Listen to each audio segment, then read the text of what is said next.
গ্যাসের সমস্যা নিয়ে আজকাল ছোট বড় বয়স্ক জোয়ান বাচ্চা সবাই কম বেশি কষ্ট পেয়ে থাকে। তো আজকে আমার টপিকটা হচ্ছে গ্যাসের সমস্যা কি করে সমাধান করা যেতে পারে। নর্মালি আমরা গ্যাসের সমস্যার জন্য প্রত্যেকটা পেশেন্টের ডিটেলস নিয়ে হোমিওপ্যাথিক ওষুধ দেওয়া হয় এবং সেটা খুব ভালো কাজ করে। সেটা মানে পেশেন্ট টু পেশেন্ট ভেরি করে। কিন্তু কিছু কিছু হোমিওপ্যাথিক ওষুধ আছে যেটা আমরা জেনারেল মেডিসিন মতো কাজ করে এবং জেনারেল মেডিসিনই আমরা বলে থাকি, কারণ সেই মেডিসিনগুলি মানে সবাইকে দেওয়া যেতে পারে। কারণ এটা দেওয়ার পিছনে একটি কারণ জেনারেল মেডিসিন বলা হয় এই কারণে, কারণ দেখবেন কিছু কিছু সমস্যা আছে প্রায় সবার ক্ষেত্রে সেমই হয়ে থাকে। যেমন গ্যাস হওয়ার পরে ঠিকঠাকভাবে গ্যাস বের না হওয়া, পেটটা ভার ভার অনুভব হওয়া, এরপর অ্যাসিডিটি হওয়া, টক জলের ঢেকুর আসা, এই সিমটমগুলি ছোট বড় বয়স্ক জন প্রায় সবার হয়ে থাকে। এর জন্য যে সমস্যাগুলো মানে কমন প্রায় সবার হয়ে থাকে, সেটার ক্ষেত্রে কিছু কিছু হোমিওপ্যাথিক ওষুধ আছে সেটা সবার ক্ষেত্রে দেওয়া যেতে পারে। সেই জন্য এগুলির নাম জেনারেল মেডিসিন বলে থাকে। তো এরকম জেনারেল হোমিওপ্যাথিক মেডিসিনের ক্ষেত্রে অনেকগুলি প্রায় হোমিওপ্যাথিক টনিক বা ওষুধ আছে। এর মধ্যে আজকে একটা নিয়ে আমি আলোচনা করব। এই হোমিওপ্যাথি গ্যাসের যে টনিকটা সেটা জার্মান হোমিওপ্যাথিক ব্র্যান্ড বলে থাকে। আর এই হোমিওপ্যাথিক টনিকটা আমি আমার ক্লিনিকে অনেককে দিয়েছি, খুব দারুণ কাজ করেছে এবং আমি নিজেও সেটা ব্যবহার করি। আর এই হোমিওপ্যাথিক টনিকটা আমি বলবো আপনারা সবাই প্রত্যেকের ঘরে রাখবেন, কারণ গ্যাসের সমস্যা প্রায় সবাইর হয়ে থাকে। ডেইলি কম বেশি আমাদের দৈনন্দিন জীবনে গ্যাসের সমস্যা কম বেশি সবাই কষ্ট পেয়ে থাকে। তো এবার বলবো গ্যাসের সমস্যা হয়ে থাকে, একটা অ্যাকিউট কেস হয়ে থাকে, একটা ক্রনিক কেস হয়ে থাকে। অ্যাকিউট কেস ওইগুলিকে বলে, ধরুন হঠাৎ করে আপনার গ্যাসের সমস্যা হচ্ছে, ধরুন আপনি কোনো বাইরে ফাস্টফুড বেশি খেয়ে নিয়েছেন, এটার জন্য আপনার গ্যাসের সমস্যা হচ্ছে।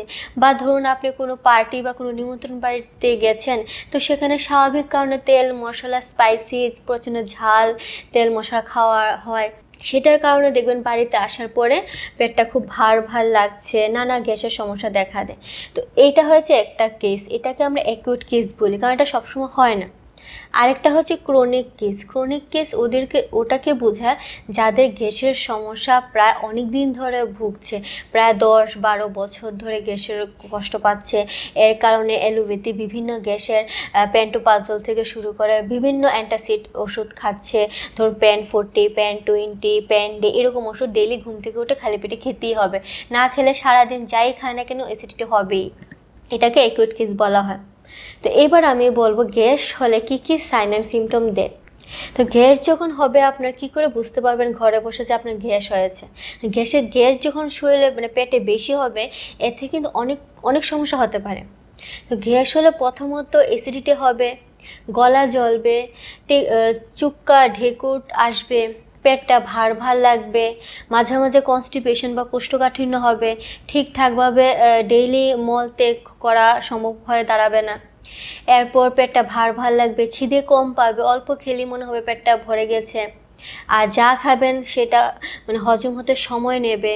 এরপর বমির ভাব থাকবে, মাঝে মাঝে এটা থেকে হেডেক মাথা ব্যথা হয়ে যায় গ্যাস থেকে। আর এইসব গ্যাস যদি বেশি হয়ে যায় তখন দেখবেন যার যে সমস্যা আগে থেকে থাকে সেটাও বৃদ্ধি পায়। ধরুন আপনার বিপি বা ব্লাড প্রেশার হাই, আপনার যদি হাই ব্লাড প্রেশার থাকে, গ্যাস যদি বেশিও দেখবেন ব্লাড প্রেশারটাও সহজে নামতে চাইছে না, ব্লাড প্রেশারটাও বেড়ে যাচ্ছে।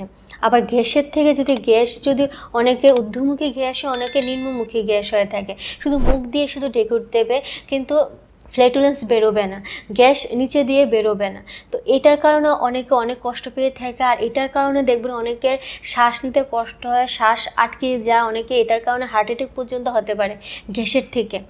তো এইসব সমস্যা যাতে না হয়, এই সমস্যাগুলি থেকে যাতে আপনারা ঘরে বসে বুঝতে পারেন যে গ্যাস হলে কী কী সমস্যা হতে পারে, সেটা আমি আজকে আপনাদেরকে জানিয়ে দিয়েছি।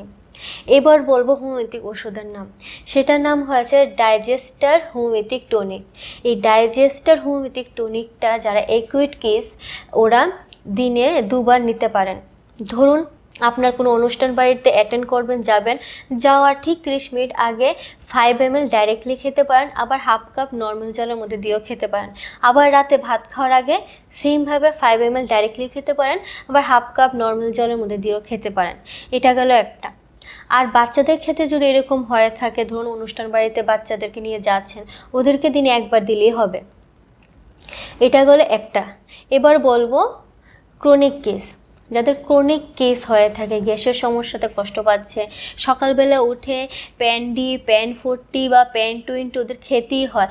এটা না খেয়ে সকালবেলা কোনো কাজ করতে পারে না। এটা না খাওয়ার ফলে কোনো কিছু সারাদিন যাই খাবে এটা অ্যাসিডিটি হবেই, বদহজম হবে। তো সকালবেলা প্যান40 বা প্যান20 বা কোনো প্যান্টোপাজল বা অ্যান্টাসিড ওষুধ না খেলে ওদের কোনো খাওয়ার হজমই হয় না। ওনাদের উদ্দেশ্যে বা ক্রনিক কেসে যারা যারা কষ্ট পাচ্ছেন, তো আপনাদের এই ক্রনিক কেসের উদ্দেশ্যে আমি বলবো, ক্রনিক কেসের ক্ষেত্রে কোনো অ্যালোপ্যাথি ওষুধই চট করে বন্ধ করা সম্ভব হয়ে ওঠে না। তো সেই ক্ষেত্রে আপনারা কি করবেন? সেই ক্ষেত্রে আপনারা সকালবেলা ঘুম থেকে উঠে রাতের বেলা, সেটা অ্যাকুট কেস যারা হয়ে থাকে, হঠাৎ হঠাৎ গ্যাসের সমস্যা যখন হয়ে থাকে বা কোনো অনুষ্ঠান বাড়িতে খাওয়ার পরে যদি গ্যাসের সমস্যা হয়ে থাকে, মানে যখনই গ্যাসের সমস্যা হবে তখনই আপনারা এই ওষুধটা খেতে পারেন। আর কোনো অনুষ্ঠান বাড়িতে যাওয়ার আগেও আগে থেকে প্রিভেনশন হিসেবে, নিজেকে ঠিক রাখার হিসেবেও আগে থেকে খেয়ে যেতে পারেন। তো এটা গেলো অ্যাকুটের কেসের ক্ষেত্রে। আর অ্যাকুট কেস বলুন কি ক্রনিক কেস বলুন, প্রত্যেকের ক্ষেত্রে আমি একটা কথাই বলবো, রাতের বেলা 1 চামচ চিয়া সিড জলে ভিজিয়ে রাখবেন, সকালবেলা খালি পেটে সেটা হালকা উষ্ণ গরম জল দিয়ে খাবেন।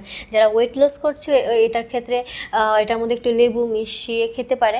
আর যারা ওয়েট লসের কোনো দরকার নেই, এমনি গরম জল দিয়ে খেতে পারে, সেটা অনেকটা গ্যাসের সমস্যা কমাতে সাহায্য করে। যাদের ক্রনিক কেস হয়ে থাকে, সকালবেলা উঠে একটা প্যান্ডি বা প্যান40 খেতেই হবে, ওনাদের উদ্দেশ্যে বলছি, ঘুম থেকে উঠে প্রথমে এসিয়া অ্যাসিড ভিজানো জলটাকে খাবেন, হালকা উষ্ণ গরম জল মিশিয়ে খাবেন। খাওয়ার পরে 30 মিনিট পর থেকেই বা 20 মিনিট পর থেকে আপনারা হালকা পাতলা একটা ব্রেকফাস্ট করে নেবেন। সেটা ব্রেড টোস্ট হতে পারে, বাটার টোস্ট হতে পারে, বা মুড়ি হতে পারে, ওটস হতে পারে, যেটি হোক, তেল মশলা ছাড়া, স্পাইসি ঝাল ছাড়া, হালকা ধোসা বা ইডলি, যেটি হোক, হালকা পাতলা একটা ব্রেকফাস্ট করে নেবেন, পেট যাতে খালি না থাকে। যাদের ক্রনিক কেস হয়, তাদের ক্রনিক কেসটা কেন হয়? অনেক পুরনো, 10 বছর, 5 বছর, 12 বছর ধরে গ্যাসের সমস্যার কারণে সকালবেলা একটা অ্যালোপ্যাথি প্যান্ডি বা প্যান40 খেতেই হয়। সেটা কেন হয়? এটার পিছনে কারণ হয়েছে, যদি দীর্ঘদিন ধরে আপনি খালি পেটে থাকেন, ধরুন ঘুম থেকে উঠলেন, ওঠার পরে যাবতীয় কাজ করলেন, কিন্তু আপনার খাওয়াটা কিন্তু স্কিপ করে যাচ্ছেন, আপনি খাচ্ছেন না, ঠিকঠাক মতো পেটে খাওয়া দিচ্ছেন না। তো ঠিকঠাক মতো যদি পেটে যদি খাওয়া না দেন, আর পেট যদি খালি থাকে, তাহলে আমাদের পেটে HCl হাইড্রোক্লোরিক অ্যাসিড দিনের পর দিন ক্ষরিত হতে থাকে। তো আমাদের পেটের মধ্যে পিত্ত খরাতে শুরু করে। আর সেটা যদি দিনের পর দিন বেশি খরাতে থাকে, তাহলে আমাদের পেটে যে স্টোমাকে যে একটা পাতলা লেয়ার থাকে চামড়ার, সেটা আস্তে আস্তে ক্ষত হতে শুরু করে। আর ক্ষত হতে যখন শুরু করবে, তখনই সেটা তো আর আমরা চোখে দেখতে পাই না।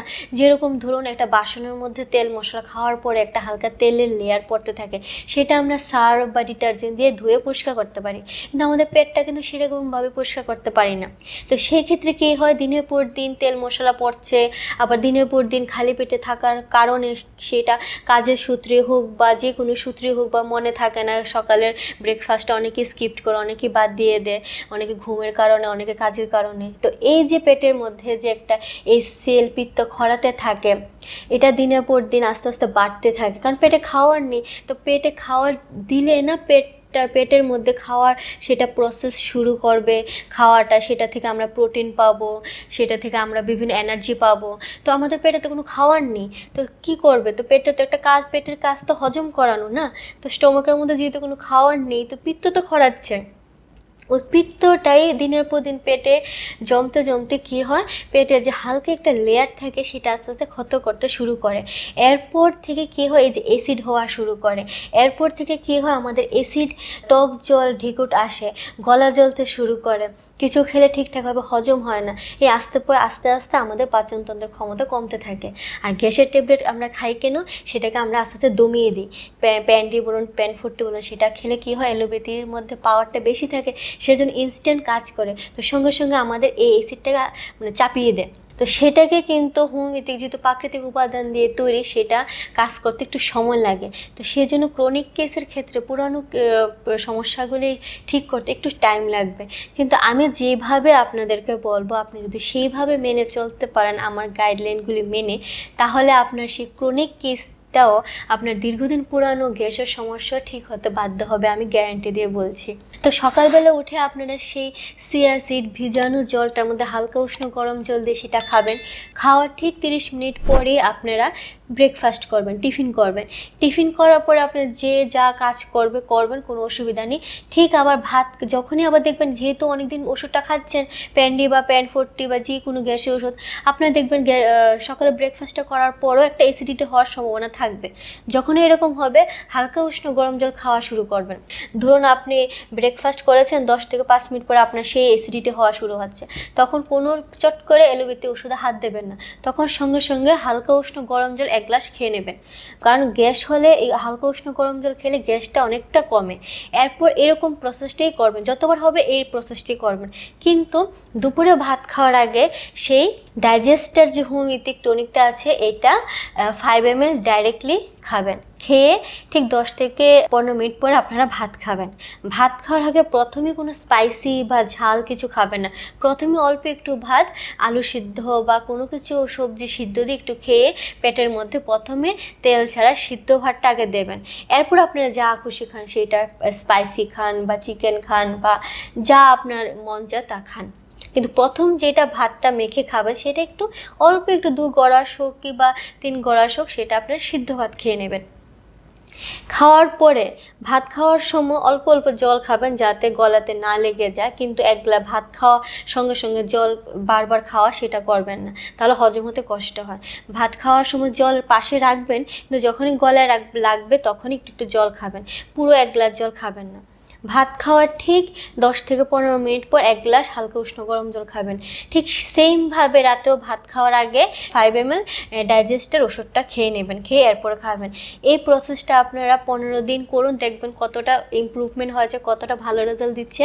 এরপরে এটা আপনারা 1 মাস করুন, 2 মাস করুন। যখন দেখবেন আস্তে আস্তে আপনার গ্যাসের সমস্যাটা কমছে, তখন সেটা 3 বেলা থেকে কমিয়ে বা 2 বেলা থেকে কমিয়ে 1 বেলাও করতে পারেন। কারণ আমি আপনাদেরকে যেভাবে বলেছি সেভাবে করে দেখুন, কতটা ভালো রেজাল্ট দেয় আপনারা নিজেরাও অনুভব করতে পারবেন। তো এইভাবে ওষুধটা খেয়ে যান। যখন দেখবেন অ্যাসিডিটিটা আস্তে আস্তে দিনের পর দিন কমছে, এরপর আপনারা ওষুধটা না বন্ধ করে দিতে পারেন, এটা কোনো সাইড এফেক্ট নেই। এটা গেল একটা। আর আরেকটা কথা আপনাদেরকে জানিয়ে দিই, দীর্ঘদিন ধরে 15 বছর 12 বছর ধরে যদি আপনারা গ্যাসের বড়ি সবসময় খান এলোপ্যাথি, সেটা আপনার শরীরে অনেক ক্ষতি করছে আস্তে আস্তে, সেটা আপনারা বুঝতে পারছেন না। এটা একটা গ্যাসের বড়ি ডেইলি খেয়ে যাচ্ছেন আপনারা। আর আপনারা যে কোনো রিসার্চ করে আপনারা দেখতে পারেন যে গ্যাসের বড়ি যদি আপনারা রেগুলার খান, সেটা শরীরে যে আপনাদের হাড় আছে, বোনের মধ্যে যে ক্যালসিয়াম আসছে, সেটা আস্তে আস্তে কমিয়ে দেয়। আস্তে আস্তে দিনের পর দিন বোনের ক্যালসিয়াম কমার কারণে আমাদের শরীরের বোনসগুলি আস্তে আস্তে একটা ফাফা হতে শুরু করে, নরম হতে শুরু করে। সেই কারণে দেখবেন প্রত্যেকটা বয়স্ক লোকের গ্যাসের সমস্যা থাকে, সেজন্য গ্যাসের ট্যাবলেট খেয়েই যায় সারা জীবন ধরে। এর ফলে কি হয়, এটা থেকে কিন্তু ওনাদের আরেকটা রোগের সৃষ্টি হচ্ছে। সেটা কি, দেখবেন প্রত্যেকটা বয়স্ক মহিলা বা পুরুষ লোকের বসতে বা দাঁড়াতে কষ্ট হয়। কেন? হাঁটুর ব্যথা হয়, পায়ের সমস্যা হয়, কোমরে ব্যথা হয়। সেটা কেন হয়? কারণ ডক্টরের কাছে গেলে ডক্টর কি বলবে, হাড়ের মধ্যে ক্যালসিয়ামের অভাব হচ্ছে, হাড়ের মধ্যে ভাইটামিন ডি এর অভাব হচ্ছে। সেটা কেন হচ্ছে? সেটা দীর্ঘদিন ধরে গ্যাসের বড়ি খাওয়ার কারণে হচ্ছে। আর তখন যদি কোনো বয়স্ক মহিলা বা বয়স্ক পুরুষ লোক যদি সিঁড়ি থেকে বা রুমে কোনো কারণে যদি স্লিপ করে পড়ে যায়, তাহলে ওদের হাড় ভাঙার প্রবণতাটা 95% থাকে। তো সেজন্য বলছি, আস্তে আস্তে আপনারা এই ওষুধটা খাওয়া কমিয়ে ন্যাচারালভাবে শরীরটাকে ঠিক করার চেষ্টা করুন। আর সাপোর্টিভ ওষুধ হিসেবে হোমিওপ্যাথিক ওষুধটা রাখুন, আর সুন্দরভাবে লাইফস্টাইলটা করুন। দেখবেন আপনার সেই ক্রনিক দীর্ঘদিন পুরানো গ্যাসের সমস্যা আস্তে আস্তে কমতে শুরু করবে। আর কিছু হলে ওষুধ খাওয়া সেটা করবেন না। অনেকবার ইচ্ছা হবে যে গ্যাস হচ্ছে যেহেতু আমি একটা প্যান্ডি খেয়ে ফেলি, একদমই না। ভাত খাওয়ার আগে হোমিওপ্যাথিক ওষুধটা খাবেন, আর যখনই অ্যাসিডিটি হবে তখনই হালকা উষ্ণ গরম জল খাবেন, দেখবেন অ্যাসিডিটি কতটা কমছে। আর খাওয়ার মধ্যে স্যালাড রাখার চেষ্টা করবেন, অন্তত শশা রাখার চেষ্টা করবেন, শশা অনেকটা অ্যাসিডিটি কমাতে সাহায্য করে। আর এই ওষুধটা আপনারা খান, কতটা ভালো রেজাল্ট দেবে আপনারা নিজেরাই বুঝতে পারবেন। আর অবশ্যই আমাকে কমেন্টে জানাবেন যে আপনাদের কতটা ইমপ্রুভমেন্ট হয়েছে, আপনাদের কতটা লাভ হয়েছে। আর অবশ্যই এই ভিডিওটা আপনারা আপনার ফ্রেন্ডস ফ্যামিলির কাছে শেয়ার করে দেবেন, যারা যারা গ্যাসের সমস্যা কষ্ট পাচ্ছে ওদের অনেকটা উপকার হয়ে থাকবে। আর অবশ্যই আমার চ্যানেলটা সাবস্ক্রাইব করতে ভুলবেন না, ভিডিওটা লাইক করবেন। আর কোনো ডাউট, কোনো প্রশ্ন কোশ্চেন থাকলে অবশ্যই আমাকে কমেন্টে জানাবেন। Thank you.